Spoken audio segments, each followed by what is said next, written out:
Metode pemikiran seperti apa tadi contohnya. Sedangkan filsafat sebagai produk pemikiran, kawan-kawan akan mempelajari pemikiran dari tokoh-tokoh filsafat. Dan kawan-kawan meskipun temanya sama, contoh ini ada saya berikan contoh Nietzsche dan Iqbal. Iqbal itu filosof Muslim, Nietzsche itu filosof Barat. Kajiannya sama tentang eksistensialisme. Kajiannya sama tentang manusia, tentang dirinya manusia, eksistensialisme. Tetapi akhirnya endingnya ini berbeda. Karena apa? Karena filsafat sebagai produk pemikiran dari manusia itu sendiri, dan manusia itu memiliki kecenderungan sifat, kecenderungan metodologi yang berbeda-beda. Meskipun temanya sama, tema eksistensialisme, tapi hasilnya berbeda. Nietzsche mengarah ke ateis atau tidak percaya dengan adanya Tuhan, sedangkan Iqbal tidak. Padahal temanya satu, temanya sama, eksistensialisme. Nah, maka dari itu kawan-kawan kan harus mampu membedakan antara filsafat sebagai metodologi dan filsafat sebagai produk pemikiran. Jika kawan-kawan mampu memetakan ini akan menjadi alat bantu bagi kawan-kawan untuk melihat suatu teori, suatu fenomena. Kawan-kawan ingin mempelajari teori filsafat. Nah, itu tadi ya. Dari sini ada yang tanyakan, atau penyampaian saya terlalu cepat mungkin ada.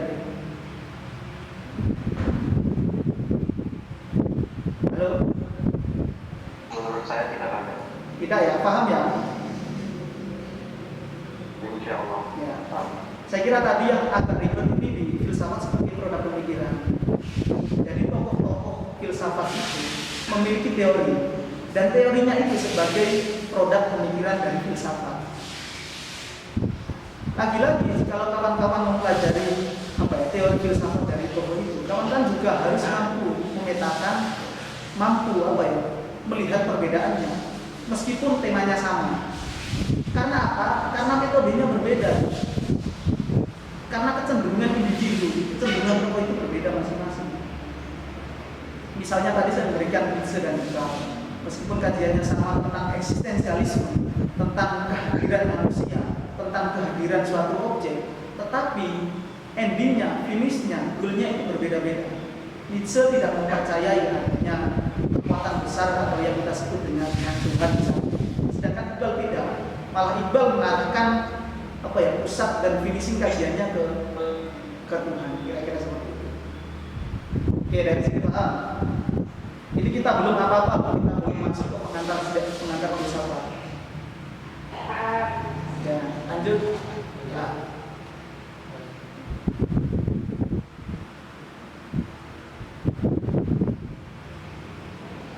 Oke, ini kita mulai masuk ke pengantar filsafat. Pelan-pelan kawan ya. Lahirnya filsafat. Filsafat itu lahir ketika manusia atau orang tidak puas dengan jawaban resmi.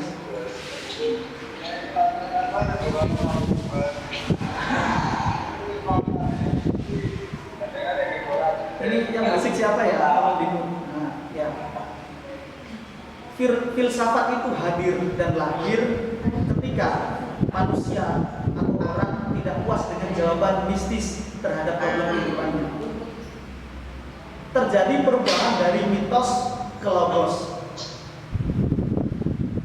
Orang berpikir dan mencari tahu. Nah, jadi kawan-kawan, filsafat ini tidak hadir begitu saja. Ada suatu proses nanti jatuhnya ke perubahan sosial. Manusia dulu awal periodisasi kehidupan manusia mempercayakan sesuatu sesuatu problem kehidupannya terhadap sesuatu hal yang sifatnya mitos. Sifatnya mitos. Jadi contoh ini, orang dulu memiliki pandangan sebuah contoh gunung meletus. Gunung meletus, orang dulu ini menganggap bahwasanya ada jin atau dewa yang marah sehingga mengakibatkan gunung itu meletus. Setelah itu terjadi perubahan berpikir manusia, karena manusia tidak puas dengan jawaban itu. Itu kan sifatnya jawaban dongeng, mitos yang tidak bisa diganggu gugat. Karena apa? Gunung meletus itu karena ada dewa yang marah. Begitupun juga ada petir, itu karena dewa Thor marah. Final seperti itu deh. Sifatnya tidak bisa dibuka lebih dalam lagi.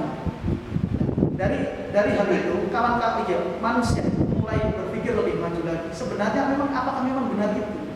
Ternyata tidak. Ternyata gunung meletus itu akibatnya ada lempengan bumi yang terus berbenturan sehingga tidak bisa menampung lava yang ada dalamnya. Sehingga terjadilah fenomena gunung meletus itu. Begitupun juga selanjutnya tadi, hujan, petir itu ada ketika ada penguapan yang terjadi. Jadi semuanya bisa ditafsirkan secara rasionalis. Nah itu, jadi lahirnya filsafat itu ketika manusia tidak puas dengan jawaban mistis. Oke, sebelum kita masuk ke pengantar filsafat, di sini saya akan memberikan sedikit kerangka perkembangan ilmu yang mulai dari awal-awal manusia itu ada sampai dengan ilmu kontemporer sekarang. Tujuannya untuk apa? Untuk mempermudahkan kawan-kawan untuk memahami ternyata alur dari keilmuan itu prosesnya seperti ini. Sedikit ya, bisa sih. Kelihatan? Oke.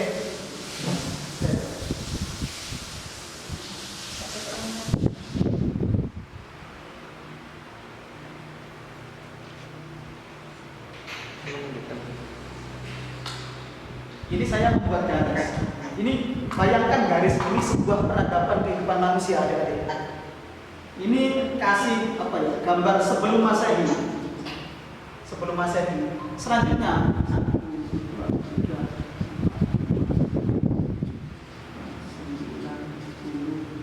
sampai 12. Oke, kehidupan sekarang kita berada di abad ke-20 menuju 21.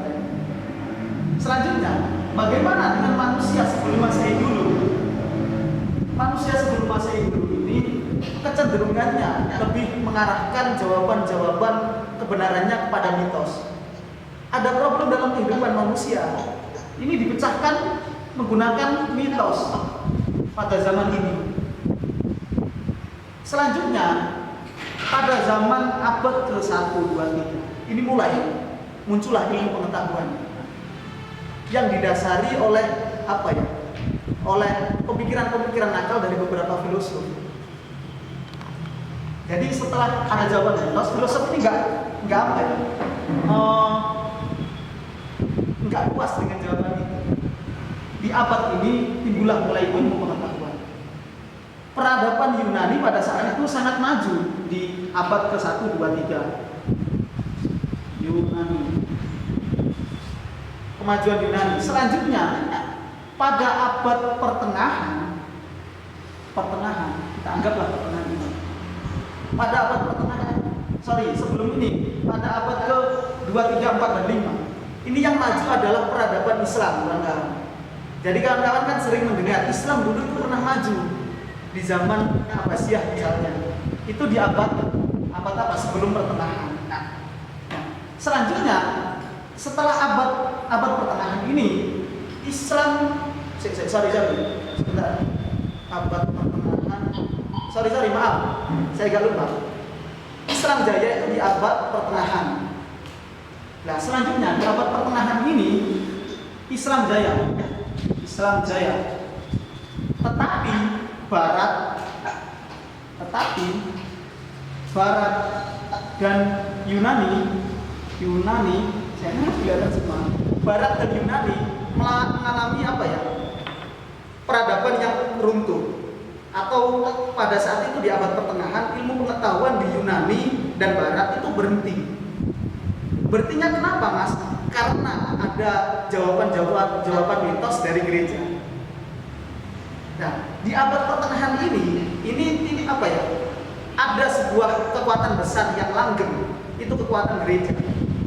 Jadi pemikiran-pemikiran yang di luar gereja itu dihilangkan, dibunuh bahkan filosofnya.